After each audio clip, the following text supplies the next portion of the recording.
Nagkagubot ron ang kalibutan, naggubat, kay naglibog na ta, unsay atong ihatag, ug unsay dili nato ihatag. Nang galibog ang Russia ug ang Ukraine, unsay ihatag, ug unsay dili ihatag, may paggubaton. Ang Israel, ang Hamas, unsay ihatag, unsay dili ihatag. Hasta sa dinhi mga politicians, hasta gani dinhi sa simbahan na nag-away kay unsay ihatag, unsay dili ihatag. Diha sa inyong silingan, wa mo mag-away? Wa? Maura gyapon, unsay ihatag, unsay dili ihatag. Padak-an bang agianan o ako gining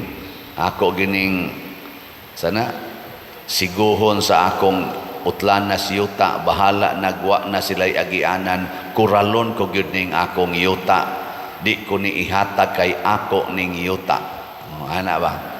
Nya moingon sa tong silingan, mga way-uwaw, murag diin magdipinsa sa una, sa pobre pa ng mga animal, dinhi ra gyud na magpangayuan sa ato, karon nga naarang-arang ng mga panuwayng dagko, mura nagdi kailag silingan. Ana, kayo naglibog lagi unsay ihatag, unsay dili ihatag. Ilhan man na nimo ka ng mga tao nga di ka mao kay manghatag, ang mga naong sa daana, mga kusmoron, hasta sa ilang pahiyom di na sila kahatag. Sige, lingi ay mong tupad ing na unsay imong angay ihatag nako karon. Ing na unsa kay angay nimong ihatag nga rinako karong adlaw. Na sa panahon sa ni Kristo hatagan sa siyang problema kung muhatag bagbuhis ngadto sa emperador sa Roma nga mga Hudiyo man sila, naulipon man sila, sige man sila complain nganong magbuhis ta aning gobernador nga foreign government or dili ba. Nya kung si Jesus moingon dili maayong muhatag ngadto sa Roma, makontra niya ang Romanhon nga mga government, patay siya.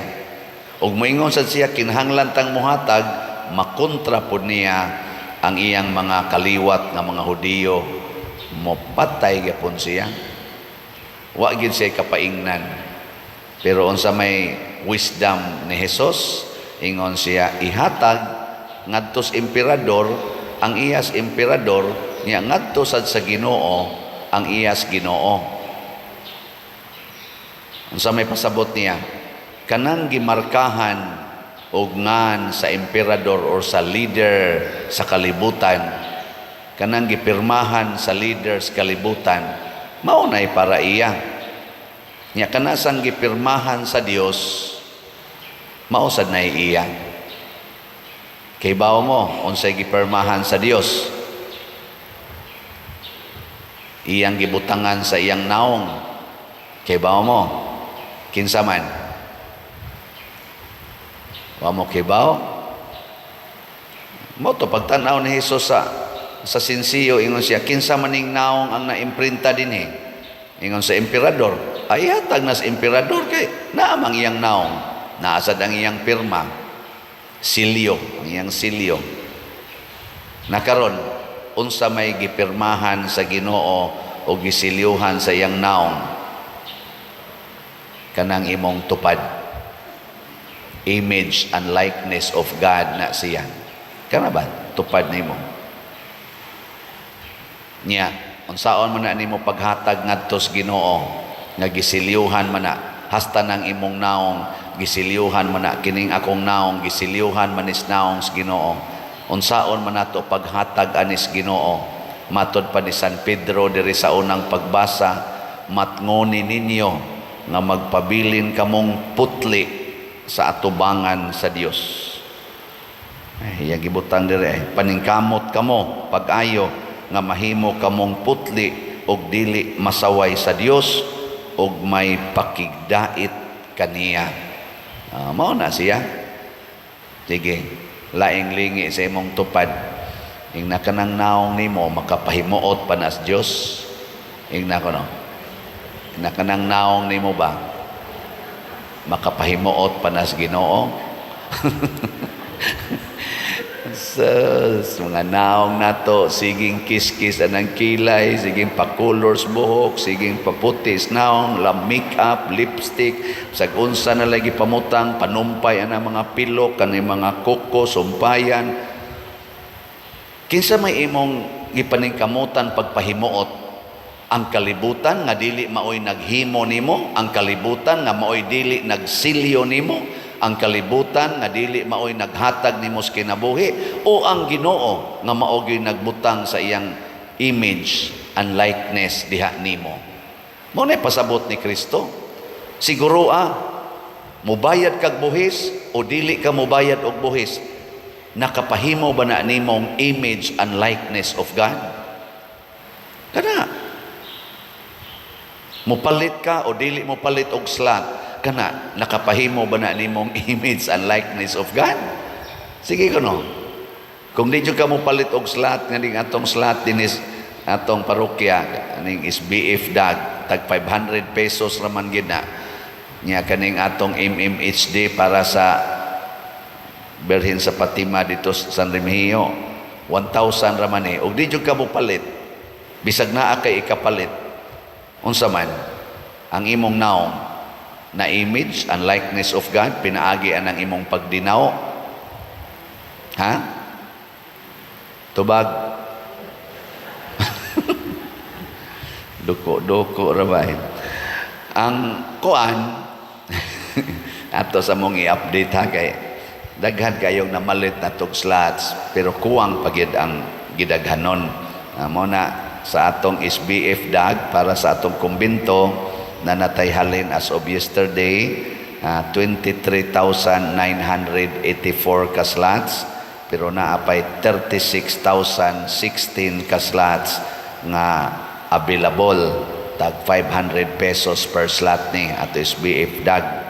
Nya nasa taan ni 16 slot challenge, kay karong Hunyo mahuman na tingali ni matapos ang Hunyo, buwan sa karong buwan na, basig mahuman na ng atong tanang trabaho diha sa kumbinto, elevator man karon ang gihimo, mahuman na tingay na niya ang ato sang uban pang mga finishing touches, manhuman na. So 16 months gyud ang atong pagtrabaho aning atong kumbinto, gikan atong February 2023 hangtod karong June 2024. Natingin mo sobrang gamay nga trabaho. Mo nang doon na sa tay 16 slot challenge nga tag 8,000 per challenge. Yan na sa tay na dawat nga 45 ka 16 slot challenge. Atong pakpakan ang namalit natog SBF dag.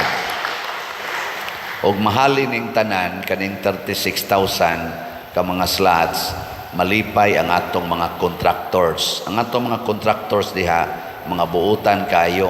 Sige ra gid sila trabaho kada adlaw bisag wa kayo tay gibayad nila. They are spending millions to continue their contract bisag wa ata kabayad.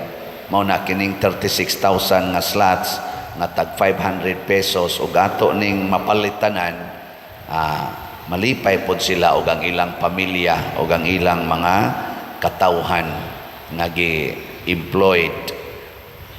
Nya ang ato sang kuan, Mother Mary's Healing and Deliverance, katong special slot para sa atong Kapilinya di Fatima, 6,000 man to ka slots para matiwas pog bayad ang kanang part 2 nga project nato karon sa Kapilinya di Fatima dito sa San Remigio.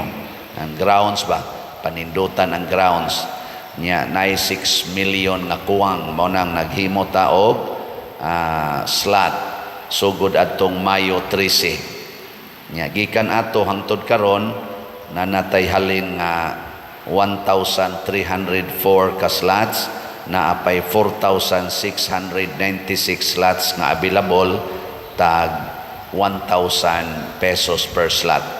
Nya gato sa ning mapalitanan, mas nindot kay malipay po tong kontraktor kay gitiwas mo sa niyang lang tong trabaho bisag wala pa gid siya mabayari nang ato sa ning paningkamutan kay kita bayay nagtukod aning kapilinya di Fatima kung mahinomdomo 2021 2022 ato ning gitukod mga 40 million ang atong na-raise ani nya nasubrahan ko notog 13 million nya kani karong second project na 24 million man na gimaynusan atong 13 million na pay 11 nya naka-raise pod sila sa Bishop Ruben sila sa Father Lyndon Ruiz ug ang WAF sa foundation sa kapilinya og mga 5 million so 6 million na lay kuwang mo na report atong Pizza 13 kanindot unta kun ato ning paliton palitagtag sa kaslat lang aning MMHD hangtod karong Pizza 13 sa Hunyo kay mao man ay second apparition sa Our Lady of Fatima didto sa Cubada area sa Portugal kay kapito man to siya pakita sugod Mayo 13 nya ato sa ning paliton haron nindot gyud makumpleto ang project dili na tingali ang project kay naman nahimo naman ang mga contractors nga nagbinuotan nga mitabang og mi himo nga mahuman dayon ang maong structures tungod ug alang sa mga devotees sa Our Lady of Fatima. So ato sang pakpakan ang namalit aning atong MMHD. Padayon tagpalit ha, tag sa lang kaslat labi na mong wap agyud kapalit, palit mo ani. Nya ngato sang DSAP para dinis atong pagtukod sa Kulumbari, padayon patang mudawat investment slot may atong tawag ani tag 500,000 pesos per slot with 25% interest per annum. Ako lang ning gihisgutan tungod kay kini manggong kwarta makapayawa gini nato. Ang kwarta ba kun maoy atong higugmaon mao na nga si Kristo namatay gid siya tungod sa kwarta nya gipaningkamutan sad siya paglaang sa iyang mga kaaway pinaagi gyud og kwarta kanang pagbayad or dili pagbayad og buhis. Kung ang kwarta mga igsoon mao na gani atong higugmaon og himuon natong Ginoo, dili ra ba ang kwarta mo'y naghimo nato ang Ginoo man pero mao na ginay atong himuong Ginoo, mag-away gid ta. Mga guba gyud ang atong pagka-image and likeness of God. Mo na ingos Kristo ihatag sa Ginoo ang imong nadawat gikan sa Ginoo. Unya kay ang atong kalag mao may atong nadawat gikas Ginoo, himuon taning putli way ikasaway ang Ginoo. Nya unsaon man ang kwarta ang bahandi nining kalibutan nga lumalabay nga matod pa ni San Pedro matunaw ra gid ning tanan, maut-ut ra gid ning tanan. Matunaw ba? Mawa ra gid ning tanan. Kanang imong lawas sa madugay sa madali matunaw ra gid na. Gabi niattend ko sa wake mass ni Monsignor Rudy Villanueva, usa sa among mga formators nga dako kayog natabang sa among formation sa seminaryo sa English o sa music. Nahimo gi siyang icon sa formation sa San Carlos Seminary College, asset sa Archdiocese o sa simbahan sa tibuok Pilipinas sa iyang paghatag sa iyang kaugalingon.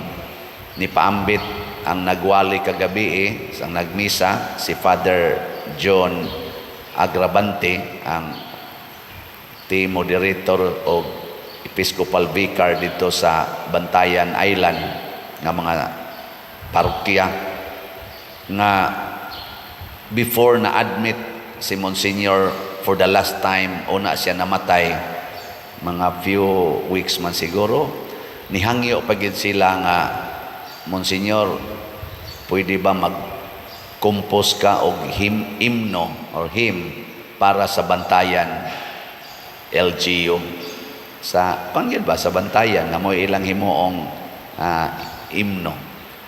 Galisod na gyud Monsignor siyang lawas, pati na yung lisura pero naningkamot gyud siya og himo.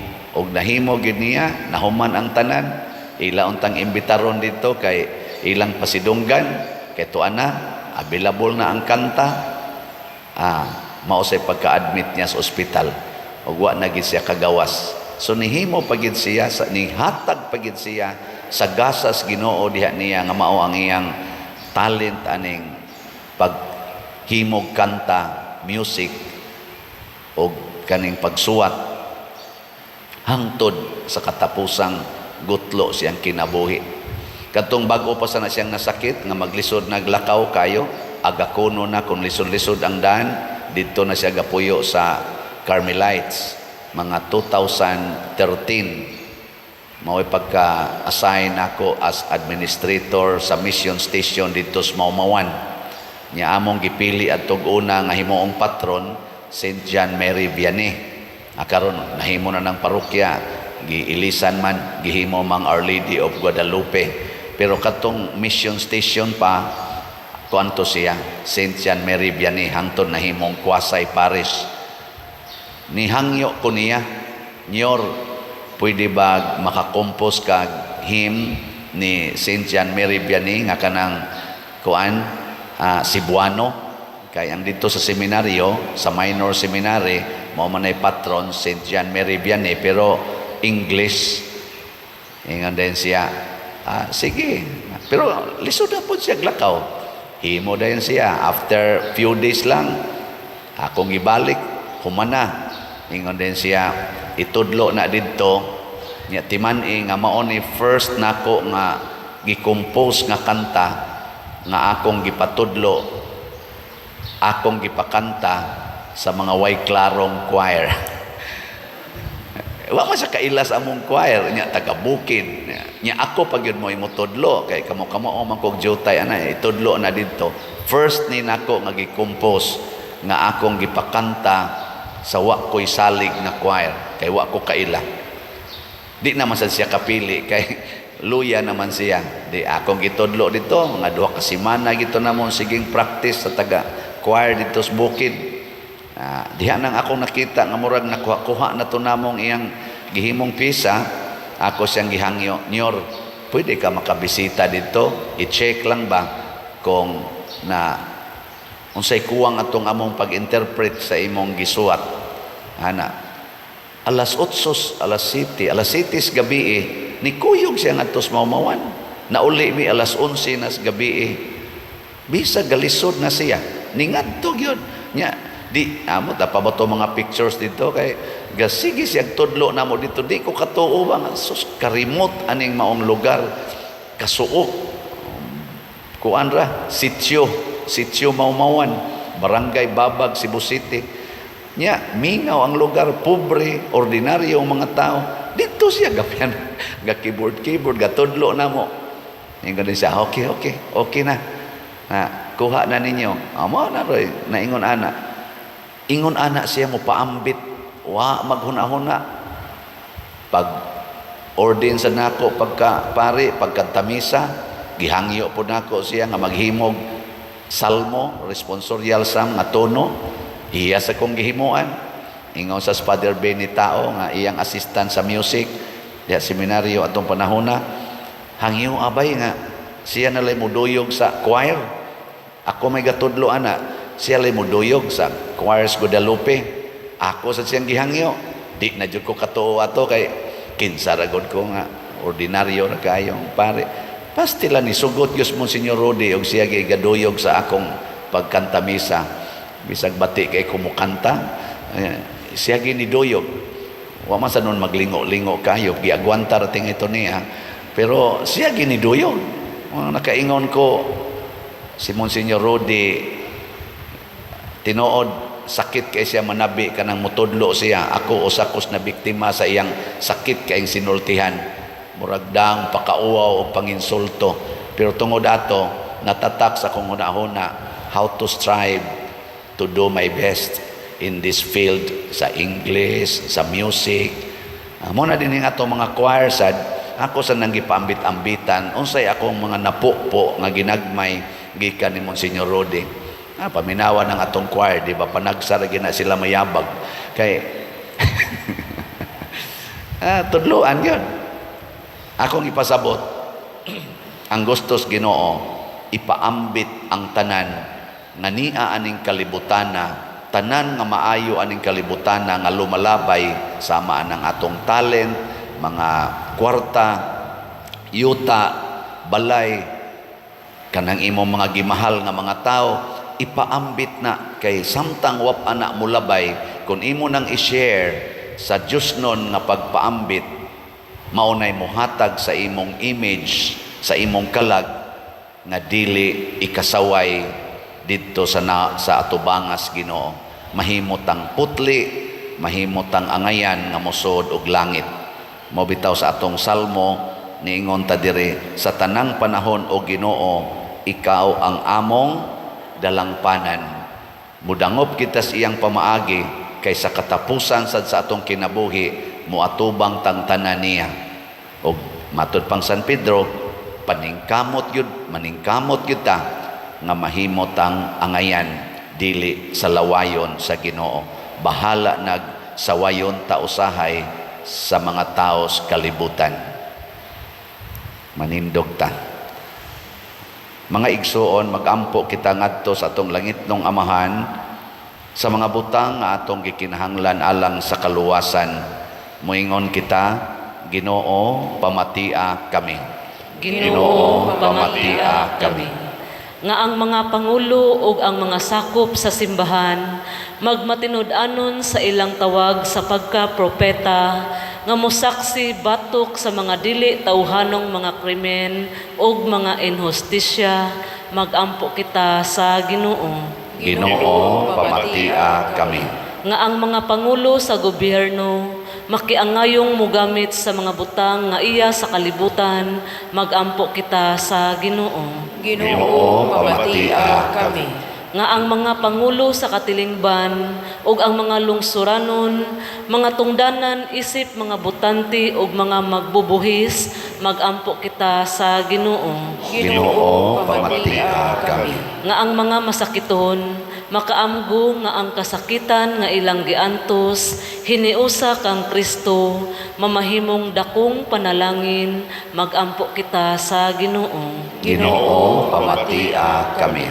Nga si Halangdong Teofilo Kamumot, isipon unta sa Ginoo nga takos, nga mabayaw ngadto sa altar sa mga santos, magampo kita sa Ginoo. Ginoo, pamatia kami. Nga ang mga proyekto dinhi sa atong simbahan pinaagi sa pangama ug paggiya ni San Vicente Ferrer, magmalampuson ug mahuman unta, sumala sa atong mga giplano ug gipangandoy, magampo kita sa Ginoo. Ginoo, pamatia kami. Nga ang tanang mga benefactors ug donors sa atong simbahan nga mihatag og pinansyal ug lain-laing hinabang ug alang sa mga nagtrabaho dinhi sa atong mga proyekto, nga hatagan unta sila sa Ginoo ug daghan pang mga grasya sa ilang kinabuhi, malikay sila sa mga kadautan ug mulampos unta ang tanan nilang mga paningkamot, magampo kita sa Ginoo. Ginoo, pamatia kami. Nga sila nga mihalin na